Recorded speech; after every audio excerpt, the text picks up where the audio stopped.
Assalamualaikum warahmatullahi wabarakatuh. Ketemu lagi dengan saya Kling Lele. Di video kali ini seperti biasa saya akan menjawab beberapa pertanyaan daripada sahabat kita.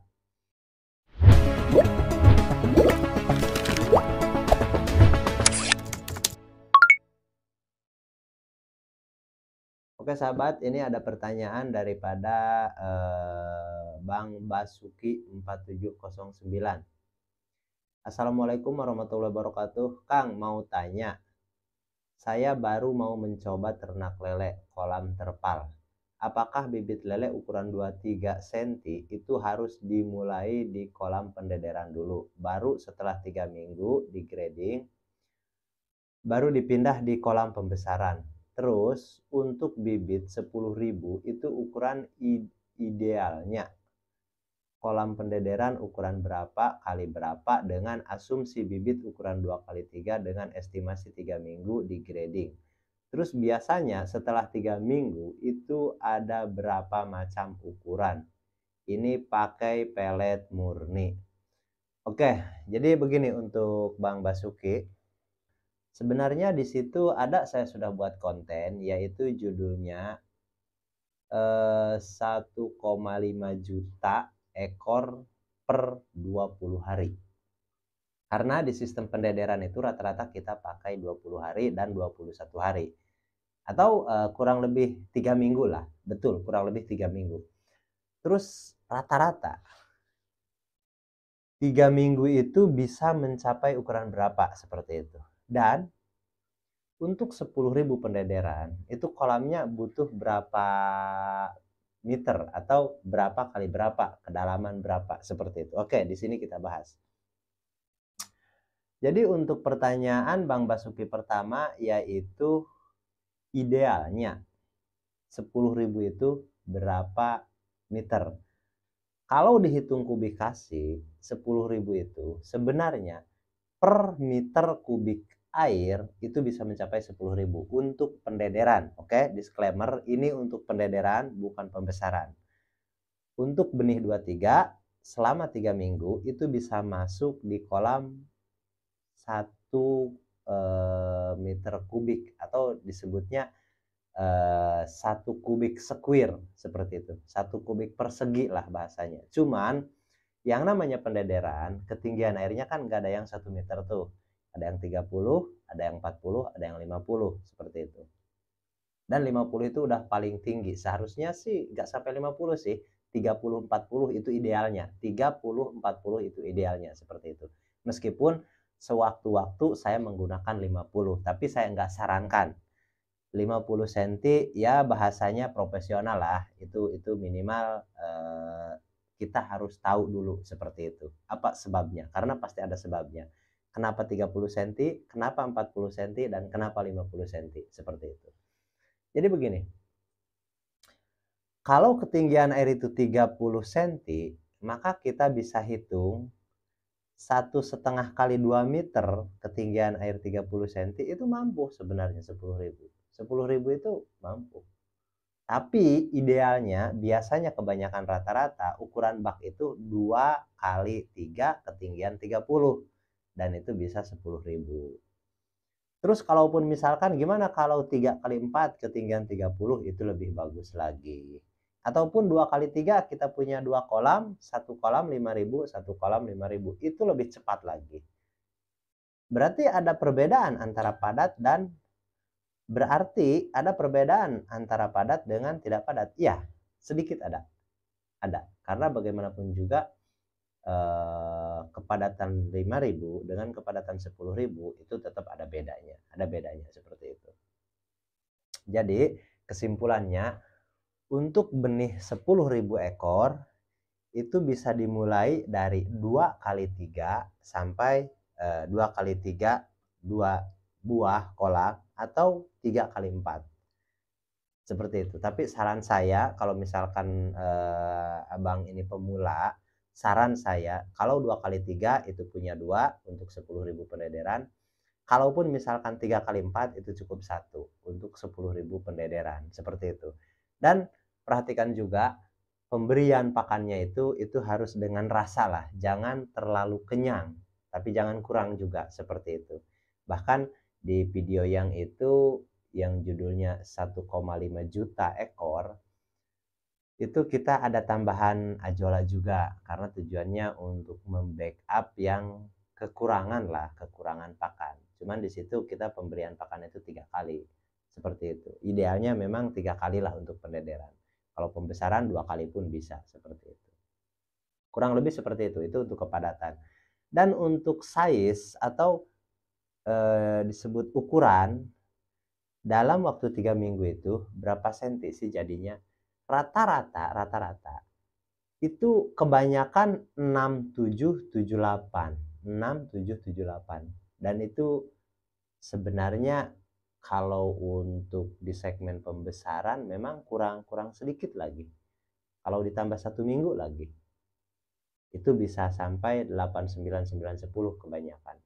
Tapi kalaupun misalkan kita mau 3 minggu saja, mananya begini, 78, 67 itu paling banyak, meskipun nanti masih ada yang 45, masih ada yang 45 itu masih ada, tetap masih ada.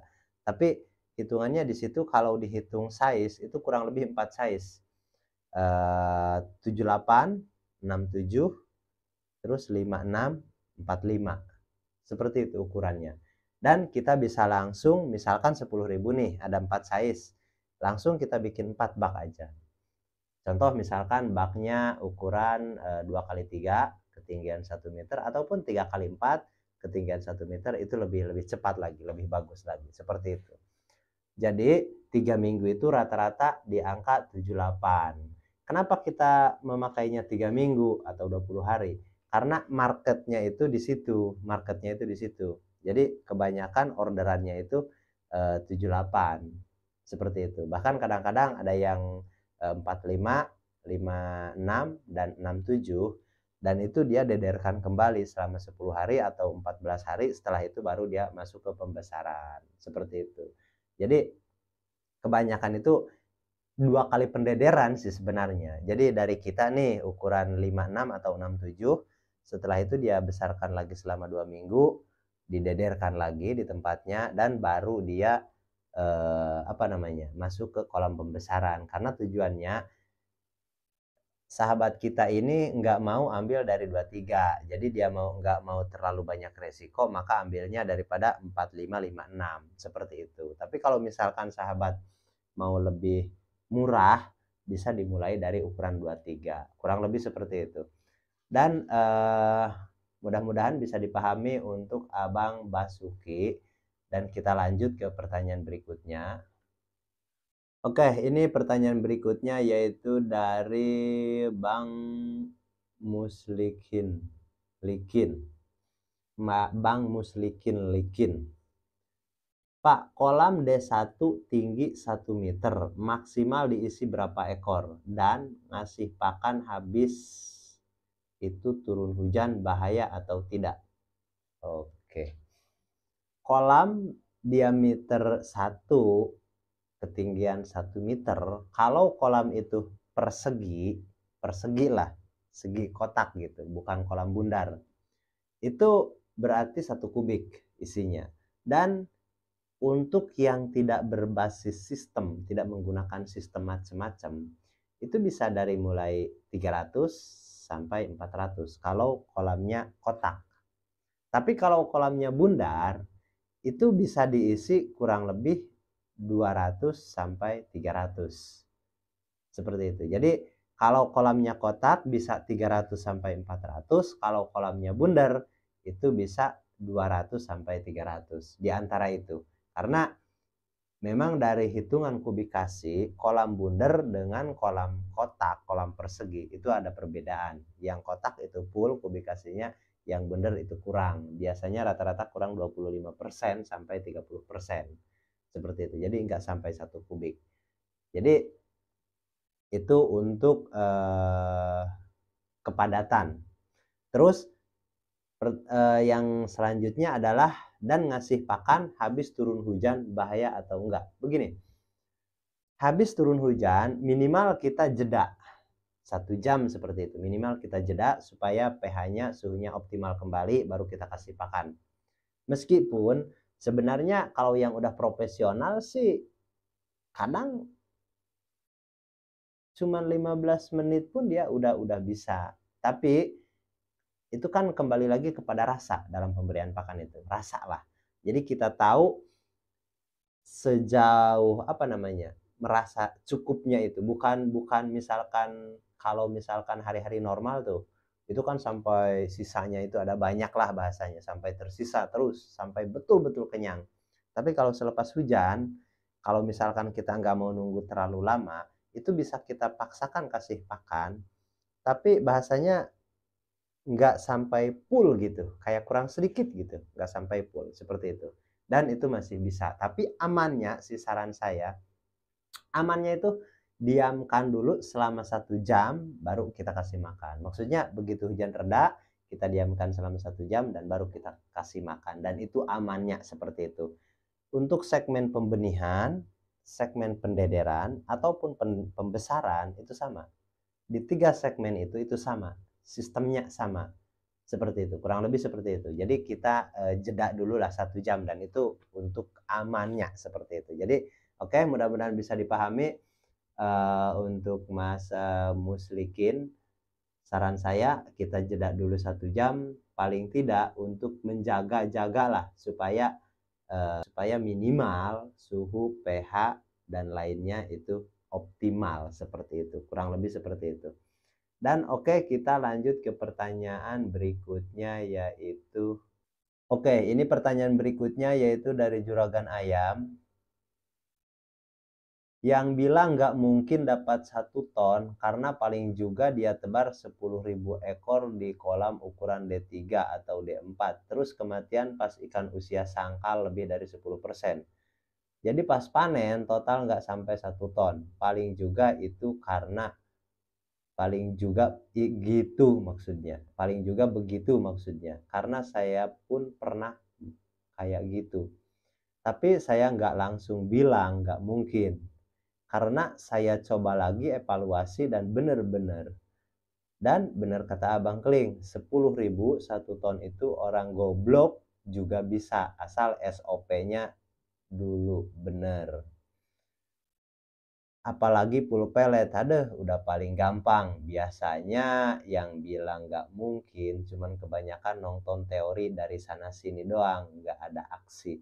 Oke, jadi ini sih bukan pertanyaan, ini lebih support ke apa ya, pembahasan yang memang di situ ada sedikit komentar pedas lah menurut saya, yang di situ mengatakan bahwa nggak mungkin 10.000 itu dapat 1 ton karena pasti ada kematian, pasti ada apa namanya, ukurannya pun nggak sama seperti itu dan lain sebagainya seperti itu.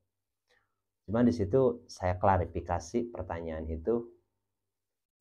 Memang kalau untuk pemula itu bisa jadi susah untuk dimengerti seperti itu. Tapi untuk yang sudah paham, bahkan sahabat kita ini mengatakan, ya karena di video saya pun itu saya mengatakan, untuk 10.000 ekor, kalau kita hanya mau mendapatkan 1 ton, itu orang goblok pun bisa.